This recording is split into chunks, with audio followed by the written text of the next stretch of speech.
Warren, what's up, man? We are counting our blessings. The challenges today include an air conditioner that stopped working yesterday, but what that gave me the opportunity to do is to appreciate how nice it is when the air conditioner is working. Wow. So we're counting our blessings. Wow. Wow. Is it hot? Yes. Temperature decided to go up. I don't know, 95 or 100 degrees today. So it's going to be a challenge. The part is in Salt Lake, so theoretically, maybe tomorrow, maybe the next day, we'll have it up here, and then things will work again. But we've got some challenges here at the home front. Woo. Oh man. Well, I hope that the part gets there quickly. Russell, what's going on, man? How are you doing? I'm doing pretty good, just melting in the heat, just like Warren. Oh, But man. my air When- conditioning is working top notch. When's the next race? There's one this weekend that I am not going to. Nobody else entered our class, so we're gonna skip it and save up for the big race that's the next one. It's like a point to point across Nevada, the state of Nevada. Well, man. Good luck with that. Who else is on here? Wayne, how's it going? Ryan, how are you doing? I'm doing great. I'm here in Golden, Colorado. I had a meeting with my university this morning. Let me text Marty, guys. I love Golden, Colorado. Yeah, I love Golden too. I'm working with so my university. I went to Colorado School of Mines, and Yeah. they've pumped a bunch of money into entrepreneurship, new buildings, new directors, new programs, and so I am trying to get on the ground floor of building out a crowdfunding marketplace for their students coming through the program. Nice. So I met with the CFO of the foundation this morning, and they're interested. So could be fun. Good deal, man. Yeah, man. Where is?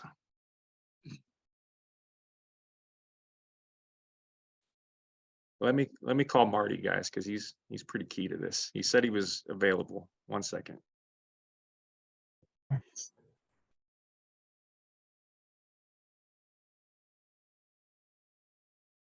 And the reason why I say that is because most of them not taught to be leaders. Most of them not taught to be leaders. If 80% of the women of the household are led by women, there's a high percentage of guys that are not taught to be leaders. Is that right?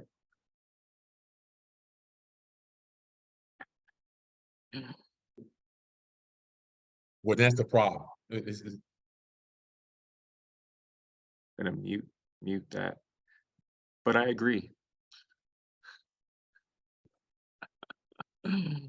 Oh, well, guys, what's going on here? We got 30 people on the call, and hopefully Marty can show up soon. Hector, what's going on, man? How are you doing, Ryan? I'm doing great. Did I tell you guys there was a tornado that came through my neighborhood like 2 weeks ago. A serious 110-mile-an-hour tornado came through my street like 2 weeks ago. So $20,000 worth of damage to my truck. Dealing with that right now. It was wild. I've never been through a tornado before. That was insane.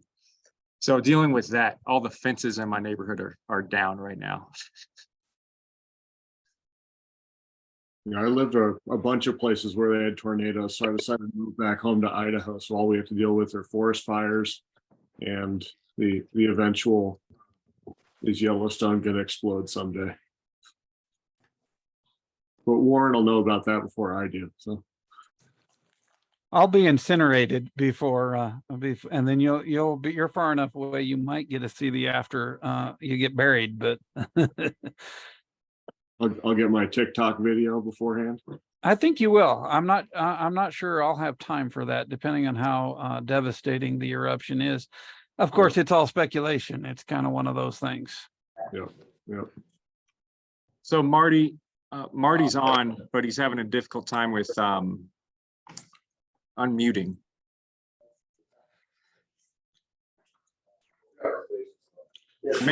I made you host, Marty, but maybe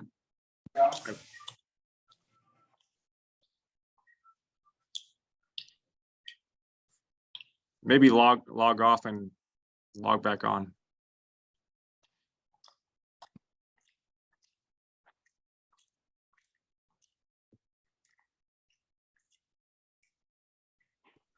Hey, Bill, where do you live?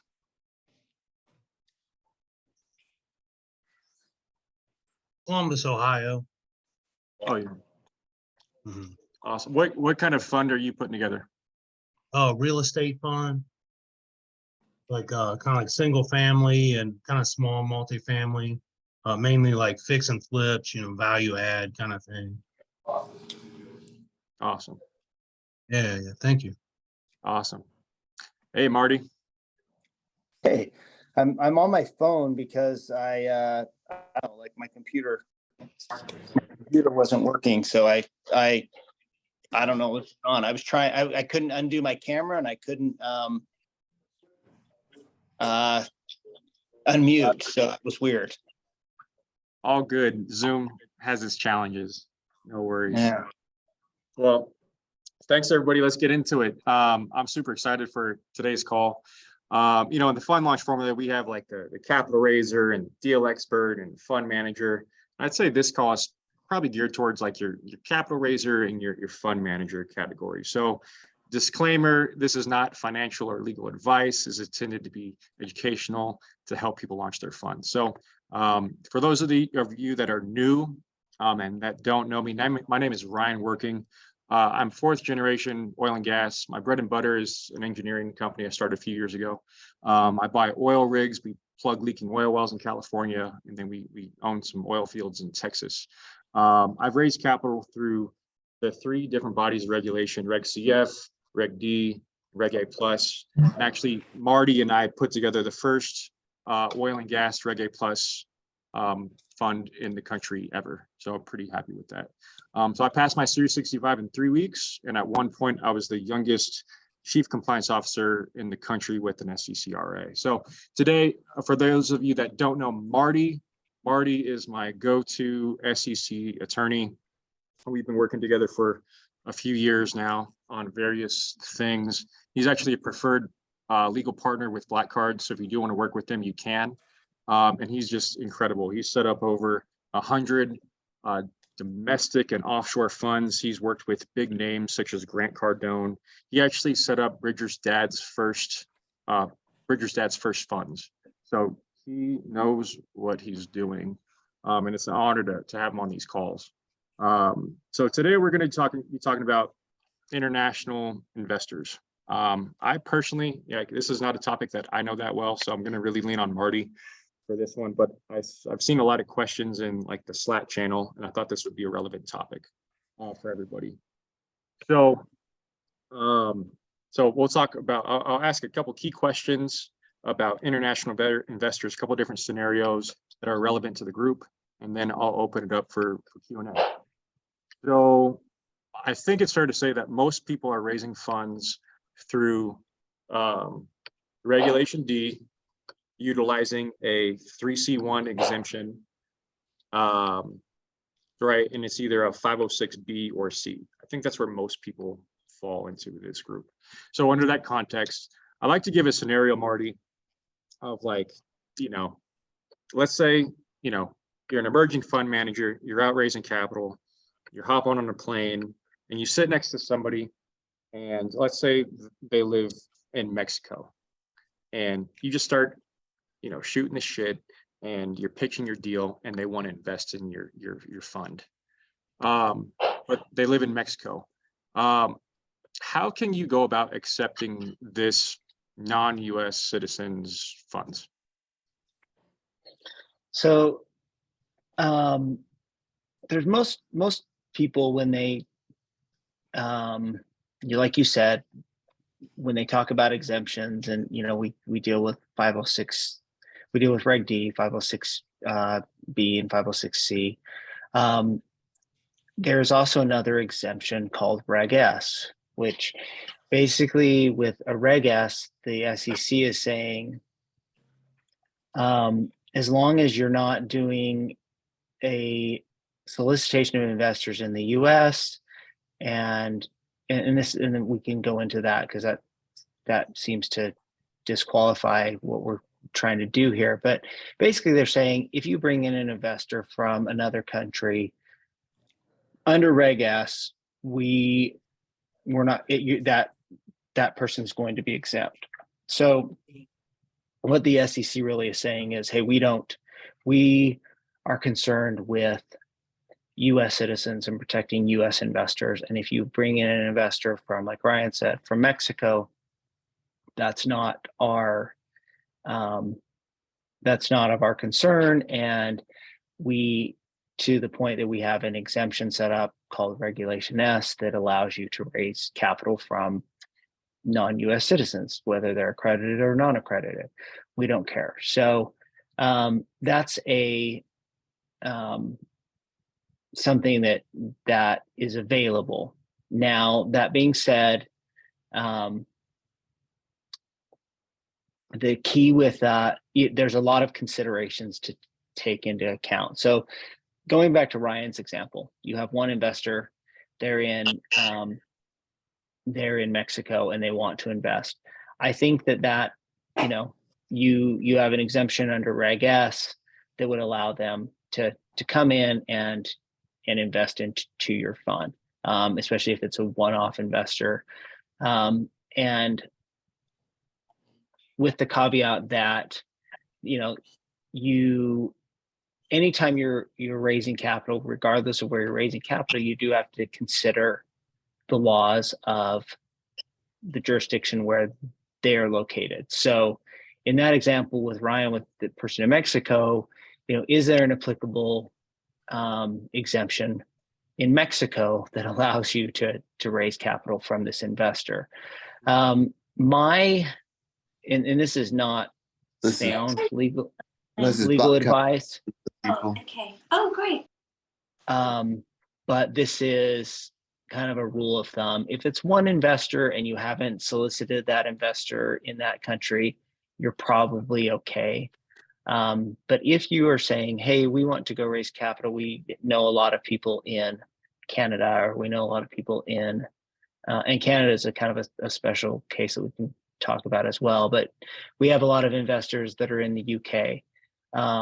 And Reg S would allow you to bring those investors in, but you would need to also comply with the laws of the UK, meaning you would have to find an exemption, an equivalent of a Reg D or a private offering exemption in the UK and qualify it and meet the requirements for that as well.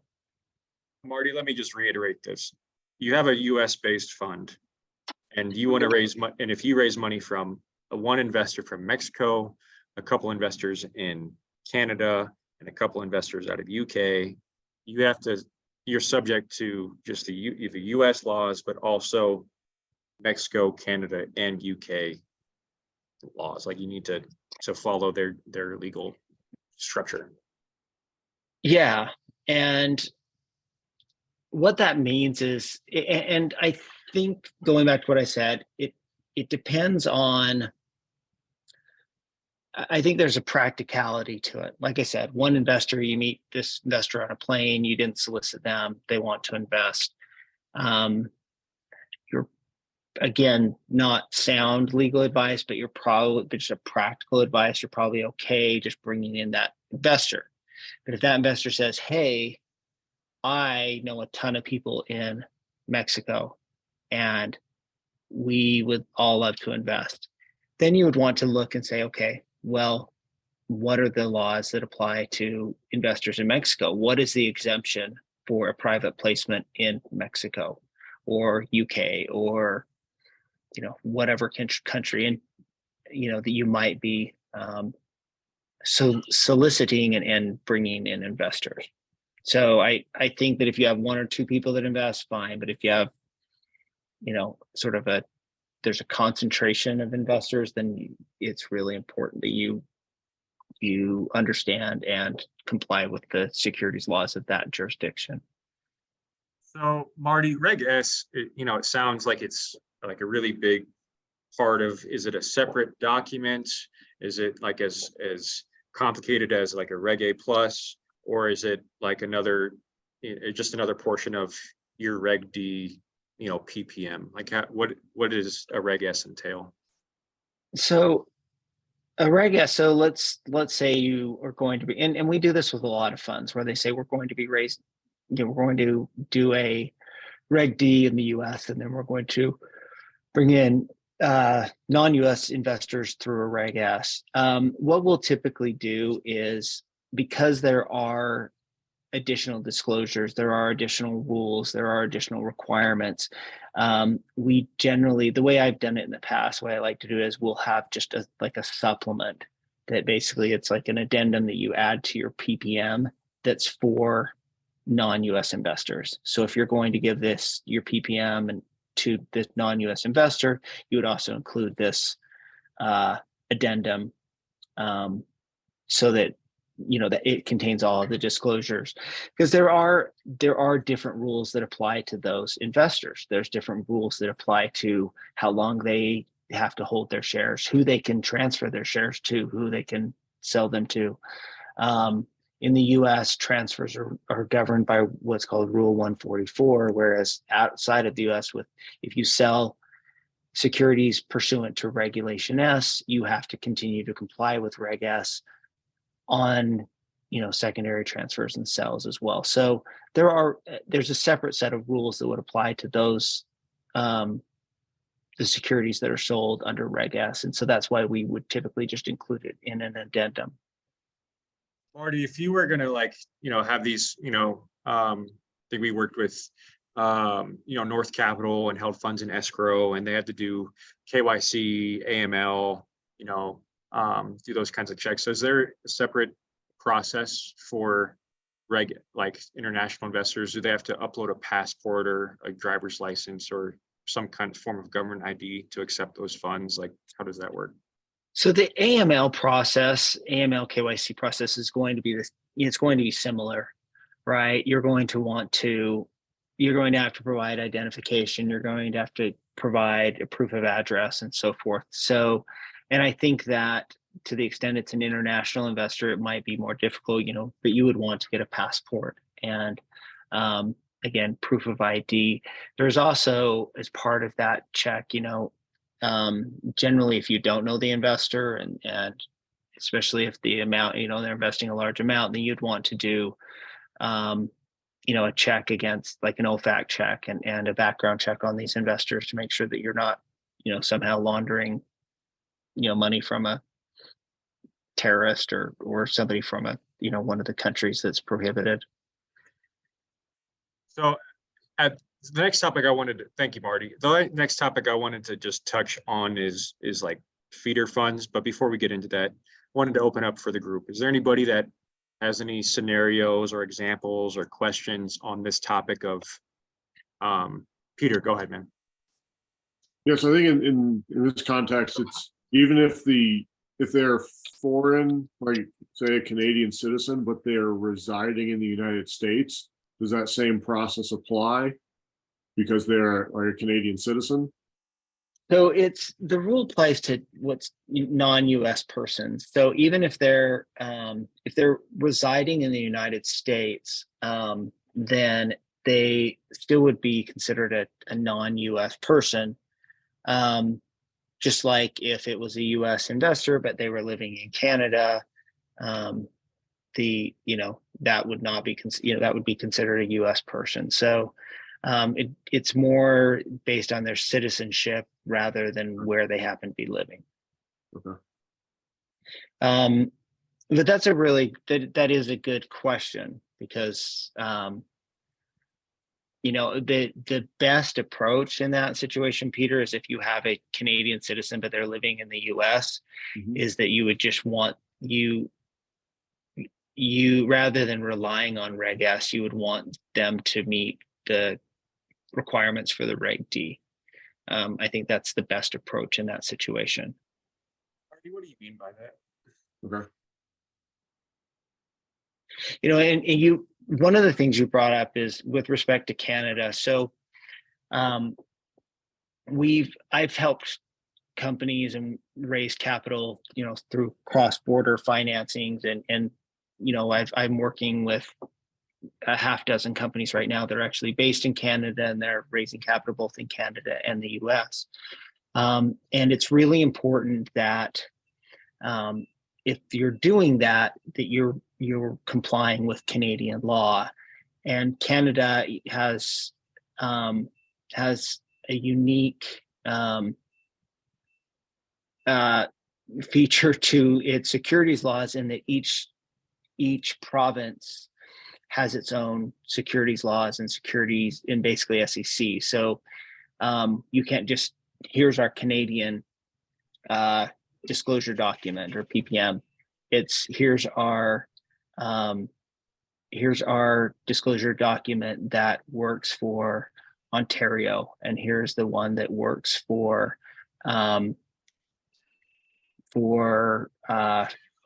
you know, sorry, I'm drawing a blank on Canadian provinces right now. So Alberta,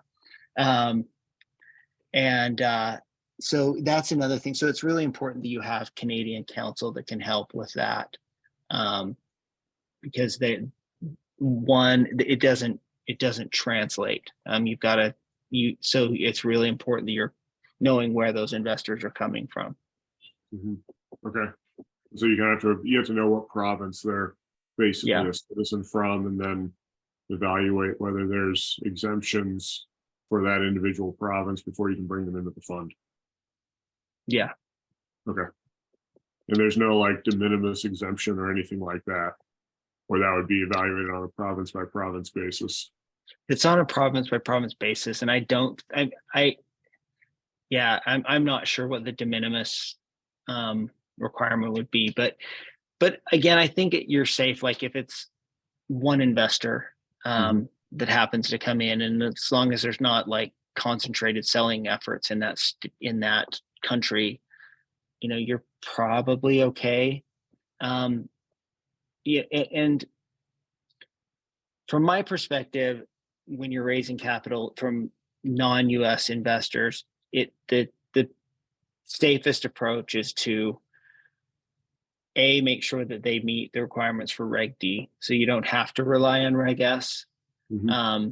Make sure they're accredited, because if they're accredited under US standards, they're most likely accredited under the standards of whatever jurisdiction they're from or country they're from, which most likely is going to, you know, help in your compliance with that law. If there's, you know, if you, to the extent that you are, again, if there's one or twosies coming in, I think that you just kind of make sure they comply with Reg D and you're probably okay. But if you do have concerted selling efforts, like I said, you know that, hey, we're going to really try to sell this in Canada, we're going to try to sell this in the UK, then I would for sure make sure that you are complying with the securities laws of that country. Okay, thank you. Thanks, Peter. Richard, what's going on, man? I am good, thanks.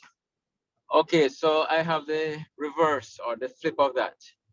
What if the project is outside of the US?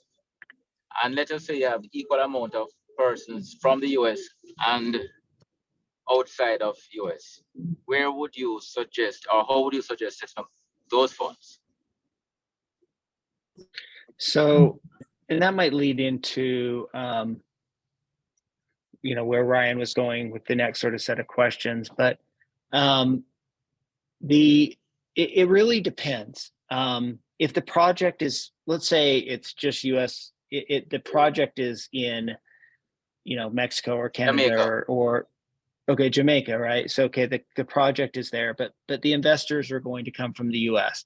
I would set up a US fund that owns the LLC or the Jamaican entity that owns the property. And I would raise the capital in the US. If there are investors that are coming from both Jamaica and the US, then I would still set up a US fund, like a feeder fund.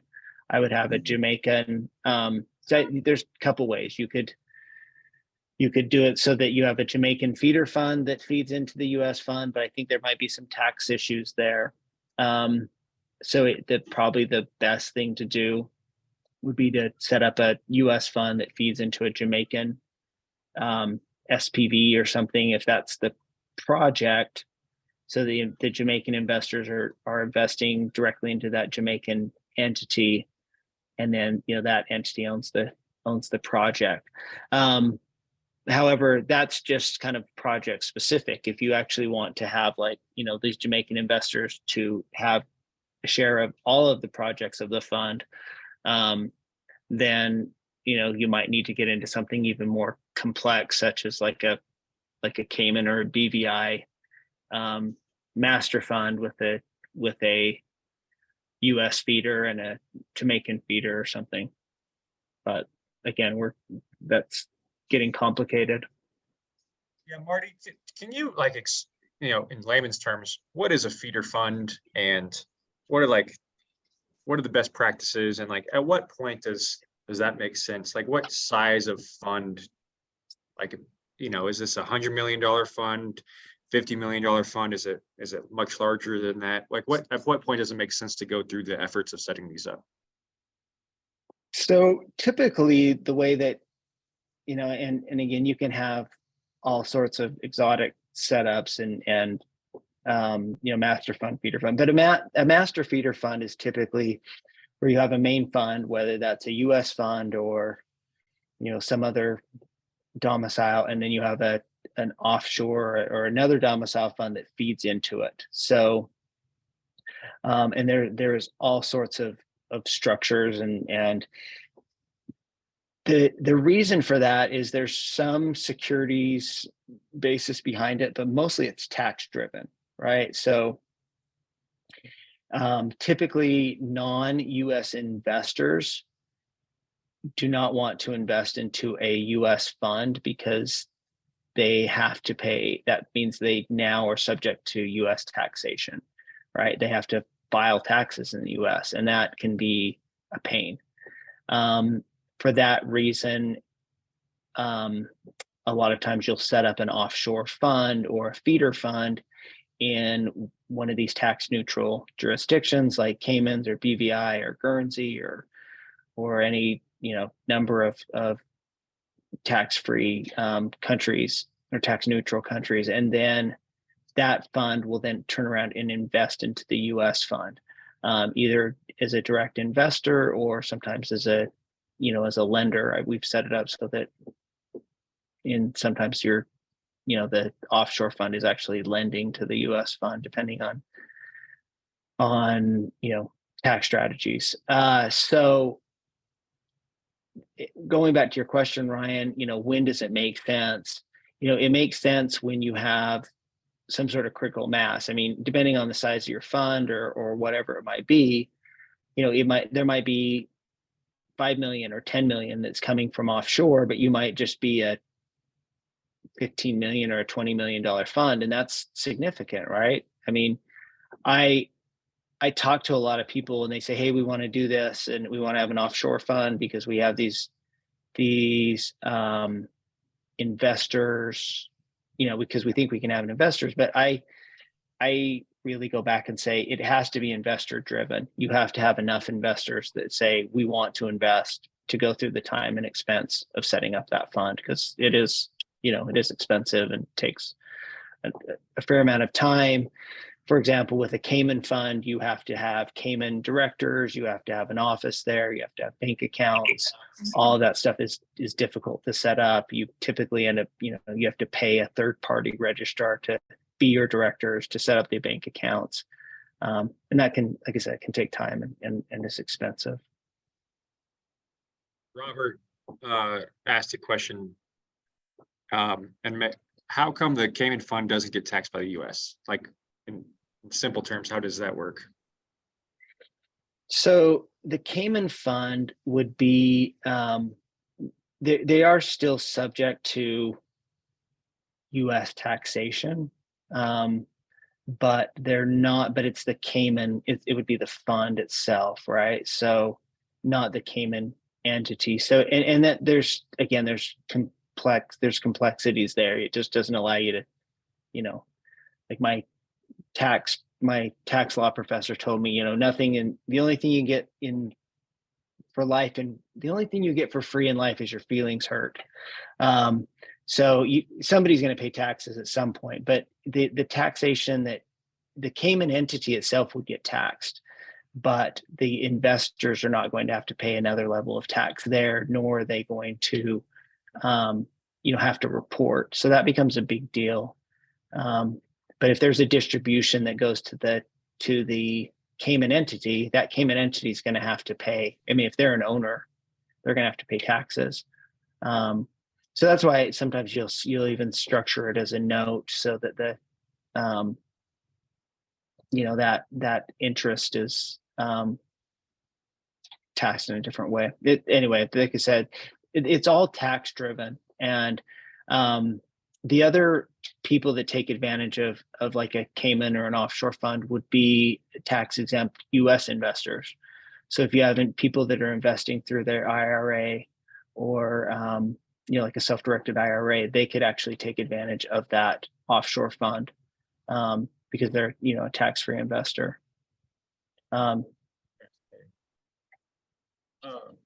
Thanks, Marty. Richard, what's going on, man? All right. I want to be a little bit more specific then, if I may. Yeah. So the idea behind my fund can hotel properties. Good. And it is to open a Cayman fund. The investors are part in Jamaica and in the US. What I know so far is that once you're in the US, you have to, or you're a US citizen, or have any form of US indicia, you have to complete the FATCA forms, etc. So really, the point that you raised on was that both a tax issue, but also a domicile issue. So my thought was open a Cayman fund, and then from there, and this is where the real question is now, how do you get those investors out of the US and still be compliant?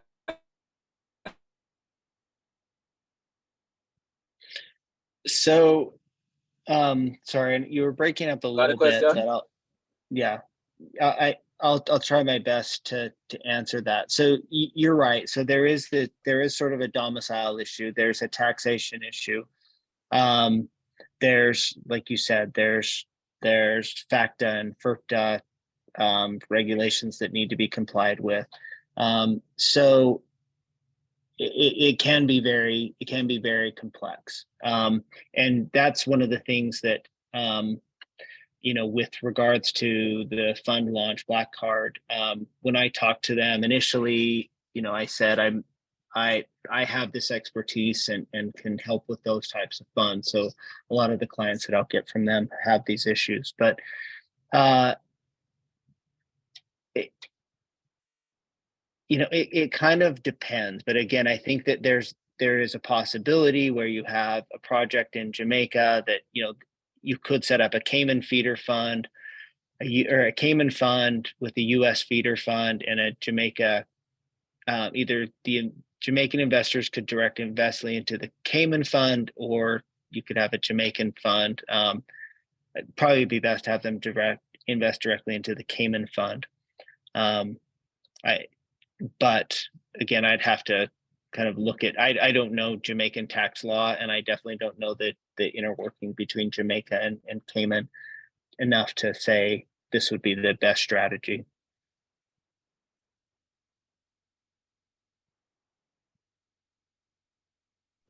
All right, thanks.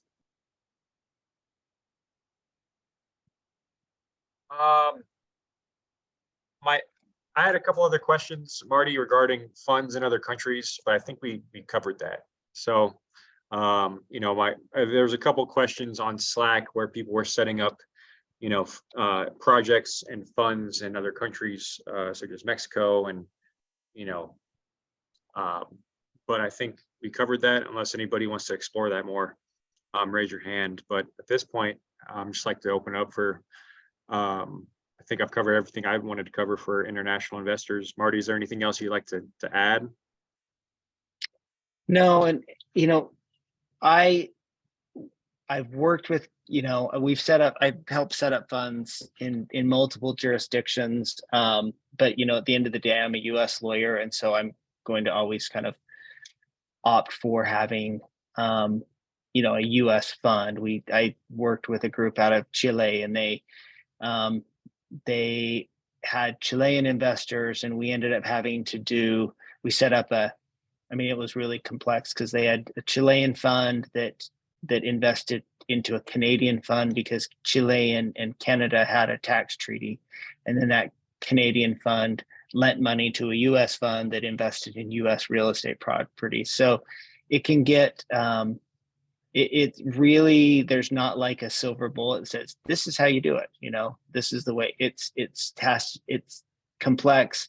It's always, you know, almost always tax driven. And what's the best, you know, best way to optimize, you know, tax savings, and avoid, you know, US has, you know, some pretty heavy taxation, on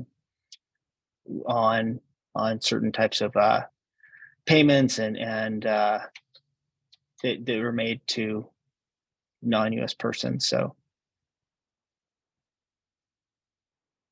that's something to consider. Thanks, Marty. I'm going to ask this. I don't know if we'll have the answer on this call, but Gabriel asked, is there a way for foreign investors to get fast tracked to a visa or permanent residency, considering they invest a certain amount with a minimum investment time?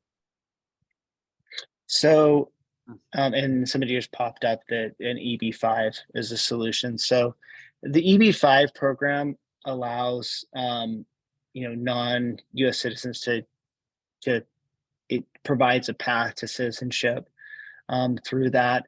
But simply doing a passive investment into a fund is not going to get you there. You really have to, you have to have control. There's all sorts of requirements as far as, you know, that person's involvement, their ability to make decisions, not only just the ownership percentage, but the ability, you know, their sort of management or control features. And then there has to be certain qualifications with the company. It can't just be like, hey, I'm going to set up a new entity or a shell company and invest into that. You know, the company has to be an operating company that's actually doing something, employing people. So the EB-5 program is available, but it's, you know, and there are EB-5 lawyers, of which I'm not one, but I'm, you know, familiar with the program. So.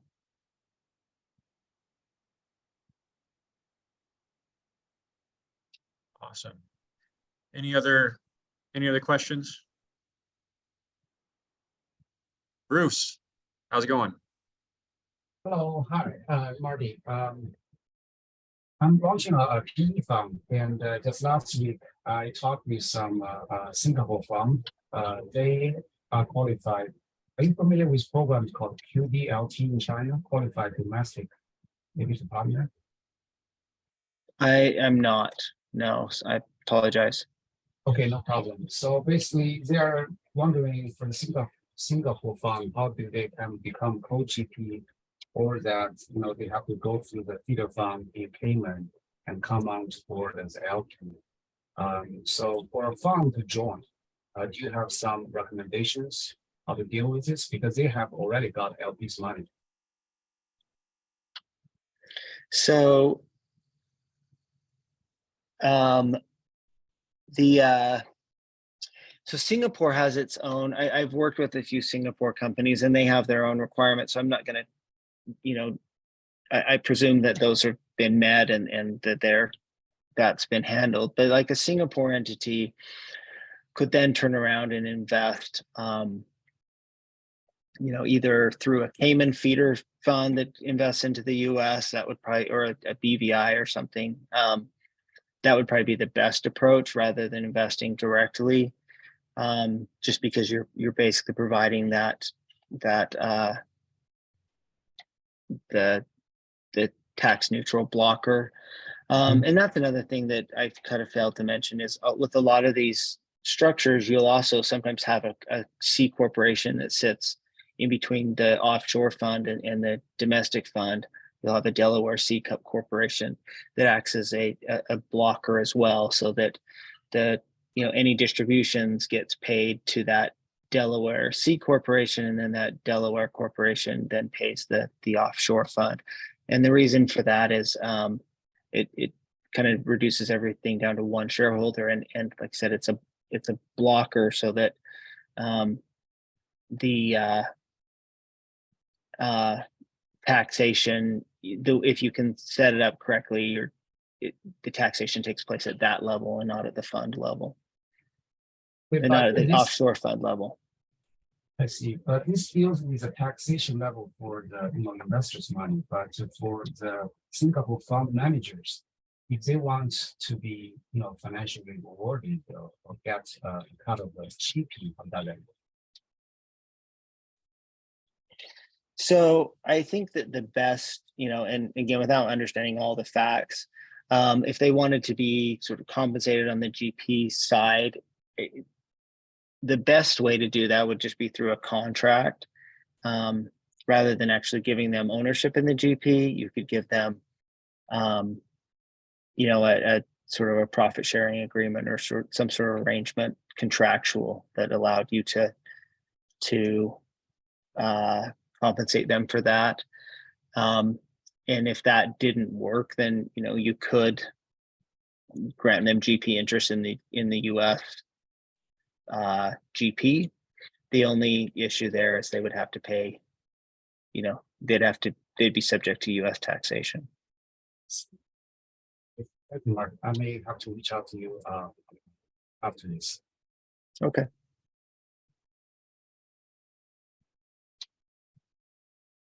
My head. Sure. It's just slightly, not quite over my head, but it's like right here. Yeah, that's awesome. Any other questions outside of international investors? Any challenges with PPMs or regulations, or any more basic stuff you guys have, maybe? Darren, you have a question? Yeah. Hey, everyone. Yeah, I do have a question. So we're in the process of putting together our PPM docs and the LPAs, et cetera. The question I have is, we also are launching a website at the same time. So, so we would like to use that to refer people. Now, to give you some background, we've gone from doing a 509B to, after talking with Jeremy Green, he suggested, given what we're trying to do, is he went through with a 3C5. I think that's the type of fund, the direct D fund. Is it a 3? So Darren, let me. So there's Regulation D, which is for your private placements, and then there's the 506B, where you're not allowed to generally solicit, right? But you can raise a limited amount of funds, but you can't advertise. But there's also the 506C, where it has to be accredited investors. You have to verify that they're accredited investors, but you're allowed to advertise. So that sounds kind of like what you're talking about. Yeah, so, but we're going to the, I had it in my notes here. So we initially thought we would go with B, non limited number of non-accredited and then unlimited accredited, but no advertised, no solicitation, basically. And then he suggested to us, what's the other one? So there's an exemption to not be what's considered an investment company under the Investment Company Act of 1940. And Right. and so those are different exemptions. There's the 3C1 exemption, 3C5, 3C7, 3C9. Yes, the 3C5. Yeah. So he's saying the 3C5, that's what he's suggesting. But here's the question. That's basically they're non-solicitation type of funds. So here's the question I have is around what information can we put on the website about the fund? So can we just put it out there and say, hey, our fund here's basically our pitch deck and here's all the components of it? Are we allowed to put that out there? Or do we need to basically know our client and basically screen them for being quote accredited, and then we can give that information to them? Yeah, you are, if it's a 506c fund, which allows you to do general solicitation, provided you're only, raising capital from accredited investors. You can't take a single non-accredited investor. If you have a website like that, then you can advertise, you can put whatever information out there you want. I think the biggest thing is just being cautious with what you say and how you say. If you have your pitch deck, that's great, but make sure that pitch deck isn't filled with, promissory information or, graphs showing things going up or guys holding, big fat wads of money or something like that. I think you just have to be careful in what is being presented. But if the pitch deck is like, listen, here's who we are, here's our fund, here's our managers, here's our strategy, here's our asset class, whatever it might be, that's fine. Again, as long as you're not being promissory or overly, there's not any sort of material misrepresentation or something that could be taken out of context. Also, you just have to be careful with, any of your disclosure material that you're not leaving things out, like, management fees or whatever. So as long as everything that's on your website is found in your PPM and matches up, then you should be good. Okay. Is there an example of that you guys, anyone can be from anyone, of a good website that kind of comply with those? What kind of asset class? What kind of, is it real estate? Real estate. Real Real estate. estate, yeah. So I'm going to type in a couple in the chat and go check. So sign up for these websites, go download all their documents, their PPMs, their LPAs, their subscription agreements. You can go get all of this, right? So Realty Mogul is one of them. Fundrise is one of them. Cardone Capital. These guys have Reg D offerings for accredited investors. They also have Reg A plus offerings that are like public REITs, where you can study those if you want to go that route. But yeah, go download those PPMs and see they're not using any, words like guarantee or promising. Those are examples where you can go download their private placement offerings. Okay, perfect. Thank you.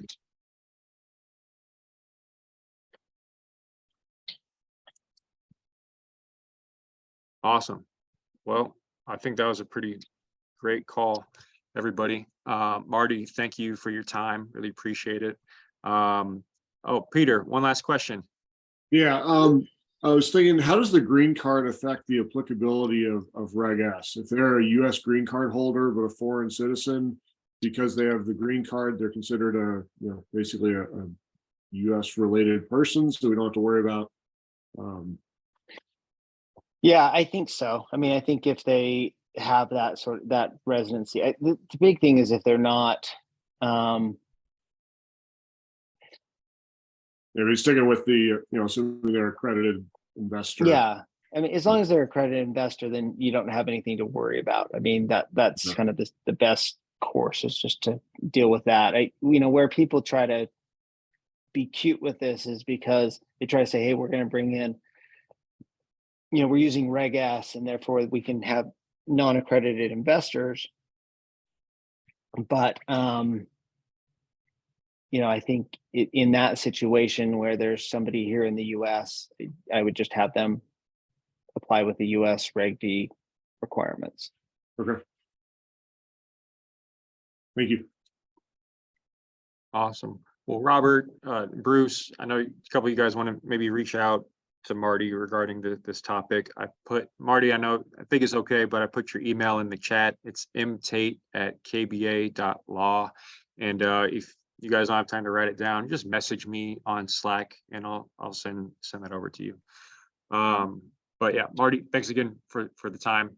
And we'll do this again next Tuesday. It's 1 p.m. Eastern time. So thanks, everyone. Awesome. Thanks, everyone.